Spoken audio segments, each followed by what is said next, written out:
क्या Pakistan middle east में एक बहुत बड़ा खेल कर सकता है? क्या सऊदी अरब के बाद अब एक और अरब मुल्क के साथ पाकिस्तान एक ऐसा डिफेंस पैक्ट करने जा रहा है जिसका मतलब साफ है कि एक पर हमला तो दोनों पर हमला? और सिर्फ एक ही मुल्क नहीं बल्कि क्या कई और अरब मुल्क भी अब इसी लाइन में लगे हैं? और फिर जब इस बात की शुरुआत हो ही रही है तो दूसरी तरफ हुथीस ने भी ईरान के सुप्रीम लीडर से जोड़ते हुए सऊदी अरब और अमेरिका के लिए एक ऐसी धमकी जारी कर दी है जिसके बाद मिडिल ईस्ट में टेंशन और बढ़ सकती है। रेड सी में धमाके हो सकते हैं और सऊदी अरब और हुथीस के बीच एक नई जंग कभी भी भड़क सकती है। और सवाल ये भी है कि क्या अमेरिका ने भी सऊदी अरब को यमन के हुथीस के खिलाफ हमले की खुली छूट दे दी है? रेड सी जो इस वक्त सऊदी अरब की सबसे बड़ी लाइफलाइन बनने लगी है, वहां अगर कोई नया टकराव होता है तो क्या इससे पूरी दुनिया की ऑयल सप्लाई पर एक बहुत बड़ा खतरा मंडरा सकता है? आइए इन सवालों के जवाब एक एक करके तलाशते हैं कुछ बड़ी खबरों के साथ इस छोटे से वीडियो में। आदाब, मैं हूं आदिल खान आज़ाद, आप देख रहे हैं आज़ाद बोल इंडिया। आज है 18 जुलाई 2026 और शुरू करते हैं तफसील से इन तमाम खबरों का ये सिलसिला, जो खबरें अपने आप में बेहद अहम हैं और बड़ी हलचल की तरफ इशारा कर रही हैं। पहली खबर एक सवाल के साथ, क्या पाकिस्तान अब कुवैत की हिफाजत के लिए भी आगे आने वाला है? और अगर कल को कुवैत और पाकिस्तान के बीच भी वही डिफेंस समझौता हो गया जिसका मतलब हो एक पर हमला तो दोनों पर हमला, तो क्या फिर पाकिस्तान कुवैत पर हुए ईरानी हमलों का जवाब भी देगा? दरअसल 17 जुलाई की रात आई रॉयटर्स की एक नई रिपोर्ट ने मिडिल ईस्ट की जंग के बीच एक और बड़ा सवाल खड़ा कर दिया है।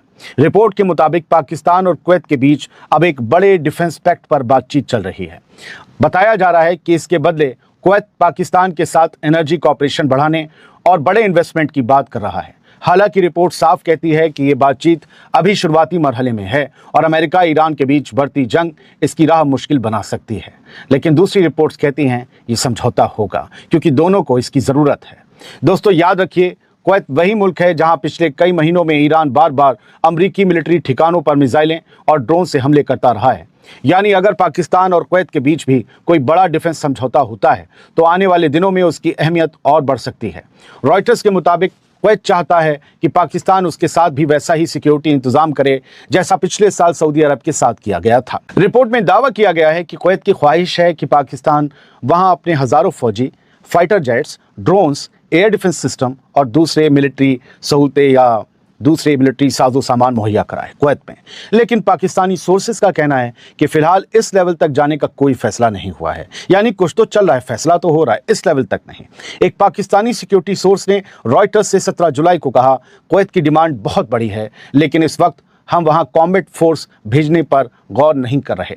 रिपोर्ट के मुताबिक कुवैत पहले से पाकिस्तान के साथ मिलिट्री ट्रेनिंग और जॉइंट एक्सरसाइज करता रहा है, लेकिन अब वो इन रिश्तों को और बढ़ाना चाहता है। रॉयटर्स ये भी कहता है या लिखता है कि सिर्फ कुवैत ही नहीं, बहरीन भी पाकिस्तान के साथ ऐसा ही डिफेंस समझौता चाहता है, जबकि जॉर्डन ने भी हथियारों और मिलिट्री ट्रेनिंग में दिलचस्पी दिखाई है। यानी पाकिस्तान के पीछे एक नहीं 3 मुल्क हैं जो चाहते हैं कि डिफेंस पैक्ट हो जाए। रिपोर्ट के मुताबिक गल्फ के कई मुल्क अब अमेरिका के अलावा दूसरे भरोसेमंद सिक्योरिटी पार्टनर्स भी तलाश रहे हैं और पाकिस्तान खुद को उसी रोल में पेश करने की कोशिश करता हुआ चौड़ा हो रहा है। इसके बदले पाकिस्तान की दिलचस्पी सिर्फ डिफेंस में नहीं बल्कि तेल, गैस और बड़े इन्वेस्टमेंट में भी है, क्योंकि पाकिस्तान को ये सब चाहिए।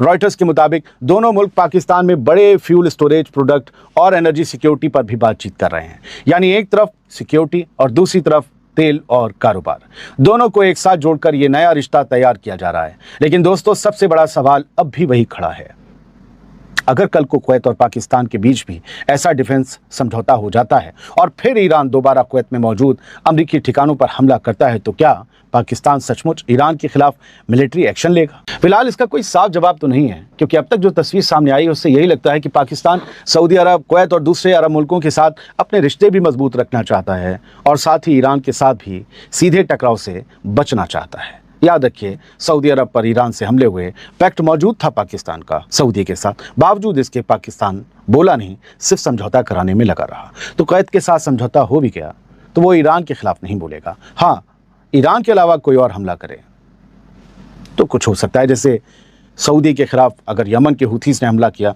तो कल ही एक रिपोर्ट आई थी रॉयटर्स की, हमने आपको बताई थी कि पाकिस्तान ने ईरान को पैगाम भेजा है कि अगर हमला हुआ सऊदी अरब पर यमन से तो हमें मजबूरन इस जंग में उतरना पड़ेगा। यमन से भी एक खबर आई है, सुन लीजिए। फिर सऊदी अरब से यमन के लिए जो तैयारी वाली खबर है वो भी सुनिएगा। यमन के हूथीज अब जंग में कूदने के लिए तैयार हैं और उन्होंने अब ईरान के सुप्रीम लीडर मुश्तबा खामनेई के हर हुक्म पर अमल करने के लिए तैयार होने का ऐलान कर दिया है।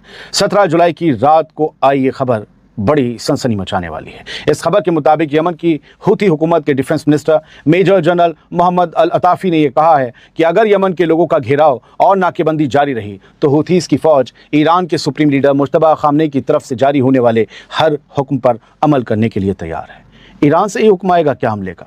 हूथीज़ के डिफेंस मिनिस्टर ने पाकिस्तान का नाम लिए बिना सऊदी अरब और उसके साथ खड़े मुल्कों को भी खुली धमकी देते हुए कहा कि हूथीज़ के पास जवाब देने के लिए हर ऑप्शन मौजूद है। अलमसीरा भी यही कह रहा है। दोस्तों, ऐसे वक्त में जब मिडिल ईस्ट की जंग लगातार फैलती जा रही है, तब हूथीज़ की लीडरशिप का ये बयान इस बात का इशारा माना जा रहा है कि यमन की अंसरुल्लाह तहरीक अब ईरान के साथ अपनी यूनिटी को और खुलकर सामने ला रही है। अब तीसरी अहम खबर सुनिए। दोस्तों, मिडिल ईस्ट की जंग अब सऊदी अरब और हूथीज़ के बीच भी बड़े टकराव की तरफ बढ़ती हुई दिखाई दे रही है।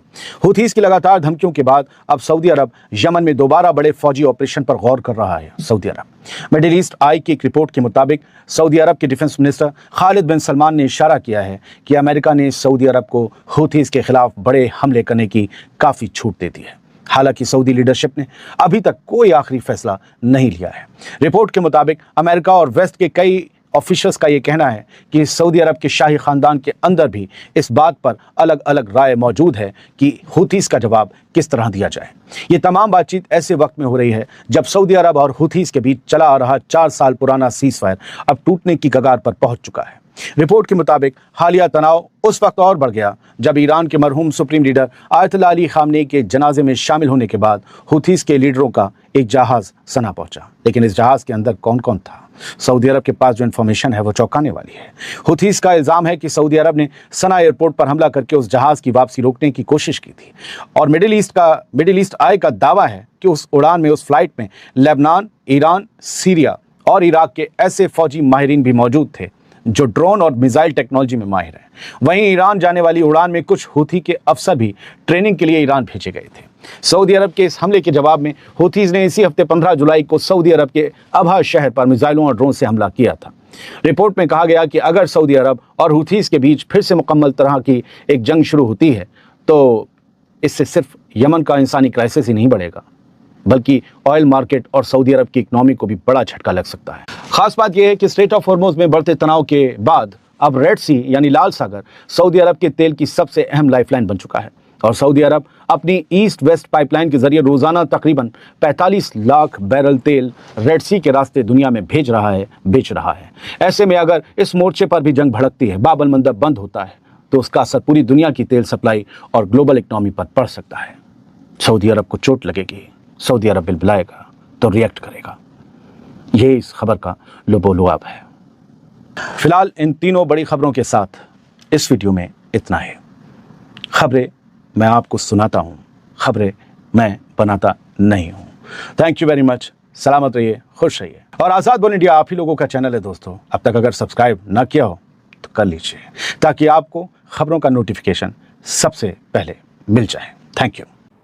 असल खबर यह नहीं है कि जो राइटर्स की खसूसी रिपोर्ट के अंदर आई है कि कुवैत जो है वो पाकिस्तान के साथ सऊदी अरब की तर्ज का एक दिफाई एग्रीमेंट करना चाहता है, बल्कि असल खबर वो है जो मिडिल ईस्ट के मुस्तकबिल का तयन कर रही है, जो अमरीकी पार्लियामेंट के अंदर एक बिल लाने की तैयारी की जा रही है। वो बिल क्या है, वो कौन पेश करने जा रहा है, उसका मतन क्या है, उसके खदुखाल क्या है, और अगर वो बिल एक्सेप्ट हो जाता है, मंजूर हो जाता है, तो उसके बाद मिडिल ईस्ट का नक्शा क्या होगा और जो पाकिस्तान की ये जो बढ़ते हुए किरदार के हवाले से खबरें आ रही हैं मिडिल ईस्ट के अंदर, उसकी भी सूरत हाल आप पर वाज़ेह हो जाएगी। और पाकिस्तान क्यों चाहेगा कि वो इतने पेचीदा वक्त के अंदर कुवैत के साथ भी अपने ताल्लुकात को दिफाई नोयत के ताल्लुकात के अंदर तब्दील कर ले। पाकिस्तान को ऐसी क्या तवक्को है सऊदी अरब से, कतर से, कुवैत से, इसके ऊपर भी हमने बात करनी है। ये 2 से 3 चीजें हैं जिनके ऊपर आज के इस व्लॉग पर बात करेंगे। तो आगाज करते हैं। अस्सलाम वालेकुम। आज तारीख है 18 जुलाई 2026 और मैं हूं रजा अब्बास। आपसे दरखास्त के वीडियो को लाइक और चैनल को सब्सक्राइब जरूर कीजिएगा। सबसे पहले मैं राइटर्स की खसूसी रिपोर्ट आपके सामने रख देता हूं ताकि हम पाकिस्तान की पोजीशन को समझ सकें। फिर उसके बाद हम बात करेंगे जो अमरीकी बिल लाने की तैयारी की जा रही है, उस बिल का मतन जो है लबे लुबाब है, मकसद है वो क्या है और अमरीकी पोजीशन क्या होगी मिडिल ईस्ट के अंदर मुस्तकबिल में। राइटर्स की खसूसी रिपोर्ट है, अंग्रेजी में है, जाहिर है इसका उर्दू तर्जमा करके मैं आपके सामने पढ़कर रख रहा हूं। बताया गया कि जराये के मुताबिक पाकिस्तान कुवैत के साथ एक तोसी दिफाई मुआहदे के लिए मुज़ाकरात कर रहा है, जिसके बदले में तवानाई के शोबे में ताउन और सरमायाकारी हासिल करने का इरादा रखता है। यह बात 5 जराये ने तस्दीक की है जो इस बातचीत में शामिल है। मुज़ाकरात इब्तदाई मराहिल में हैं और उन्हें अमरीका और ईरान के दरमियान बढ़ती हुई कशीदगी से पेचीदगी का सामना हो सकता है। कुवैत पाकिस्तान से फौजी दस्ते, लड़ाका तैयारे, ड्रोन्स, फजाई दिफाई निज़ाम और दीगर दिफाई सहूलियात तलब कर रहा है, जो सऊदी अरब के साथ पाकिस्तान के मौजूदा मुआहदे की तर्ज पर हो सकता है। एक पाकिस्तानी सरकारी एहलकार के मुताबिक कुवैत की ख्वाहिशात की फहरिस्त में सब कुछ शामिल है, लेकिन एक बात वाज़ेह है कि हम इस मरहले पर जंगी दस्तों की तैनाती पर गौर नहीं कर सकते। ताहम पाकिस्तान तवानाई की सलामती पर ताउन चाहता है, खासतौर पर तेल और ईंधन के ज़खायर बढ़ाने के लिए। यह बात याद रखिएगा, आगे चलकर मैं इसकी तफसील भी बयान करता हूं। कुवैत पाकिस्तान के साथ मौजूदा डीजल सप्लाई मुआहदे की बुनियाद पर बॉन्डेड फ्यूल स्टोरेज की तलाश में है। सऊदी तर्ज का मुमकिना मुआहदा, यह पहले पूरी खबर हो जाए, फिर उसके बाद मैं थोड़ी सी बात अलग करता हूं कि यह किस तनाजुर में पाकिस्तान कुवैत से ताउन चाहता है। यह मुमकिना मुआहदा पाकिस्तान के सऊदी अरब के साथ हालिया दिफाई मुआहदे की तर्ज पर हो सकता है, जिसके तहत सऊदी अरब पर हमले को पाकिस्तान पर हमला समझा जाता है। कुवैत ने 2023 से पाकिस्तान के साथ तरबियत और मुश्तरका मशकों का महदूद मुआहदा कर रखा है, लेकिन अब ज्यादा जामे शराकत का ख्वाहिशमंद नजर आता है। जराये बताते हैं कि खलीजी ममालिक अमरीका की इत्तेहादी हैसियत पर तशवीश के बायस इलाकाई दिफाई मुआहदों की तरफ राग़िब हो रहे हैं। पाकिस्तान की बड़ी फौज और खुद साख्ता लड़ाका तैयारों की सलाहियत उसे एक पुरकशिश मुतबादिल भी बनाती है। अब आपको याद होगा कि तकरीबन 2 से 3 हफ्ते पहले हमने अपने इसी प्लेटफॉर्म से एक व्लॉग किया था, जिसमें सऊदी अरब और कुवैत के साथ एक एग्रीमेंट की बात की गई थी, जो मुस्तकबिल में पाकिस्तान के साथ हो सकता है। आपको याद है कि किसी भी मुल्क के लिए जो एनर्जी सप्लाई लाइन होती है, यह उसकी एक बका का मसला होता है। जैसे पानी आपकी इंसानी जिंदगी की बका का मामला है, ऐसे ही रियासतों के लिए जो ईंधन की सप्लाई चेन है, इसका हर सूरत हाल के अंदर, हर बहरान के अंदर चलना, सप्लाई चेन का बहाल रहना, यह उसके लिए सलामती और उसकी बका के लिए बहुत जरूरी होता है। पाकिस्तान के पास अभी कोई ऐसे स्टोरेज, कोई ऐसा निजाम नहीं है कि पाकिस्तान 15 से 20 दिन या 30 दिन के लिए अपनी जो एनर्जी सेक्टर की जरूरियात है, तेल, ईंधन वगैरह, इनको बड़ी मिकदार में महफूज कर सके, स्टोर कर सके। भारत के पास ये फैसिलिटी मौजूद है, गालिबन अगर मैं गलत नहीं हूं तो 30 दिन की है, 1 महीने की है, लेकिन पाकिस्तान के पास कुछ ऐसी नहीं है। पाकिस्तान की रियासत को मजबूरन ऐसी सूरत हाल में जो निजी पेट्रोल पंप्स कंपनीज है, उनसे लेना पड़ता है, और वो फिर इस मौके का फायदा उठाकर जो है वो ज्यादा महंगे रियासत पाकिस्तान को फरोख्त करते हैं। इसी चीज से बचने के लिए पाकिस्तान जो है उसकी यह ख्वाहिश है कि वो सऊदी अरब और कुवैत की मदद से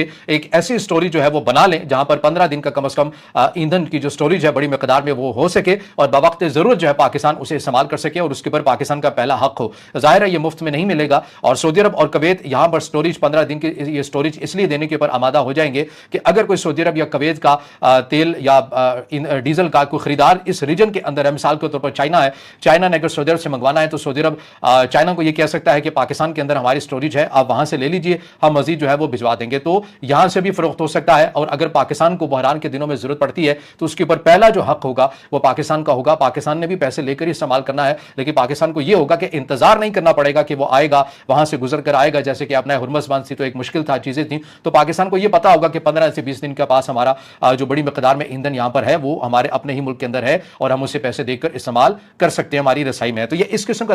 अगर आप भारत पर पाकिस्तान का रिएक्शन देखना और सुनना पसंद करते हैं तो हमारे चैनल उज़ैर क्रिकेट को लाजमी सब्सक्राइब करें। आपसे अगली वीडियो में मुलाकात होगी, तब तक के लिए अल्लाह हाफ़िज़।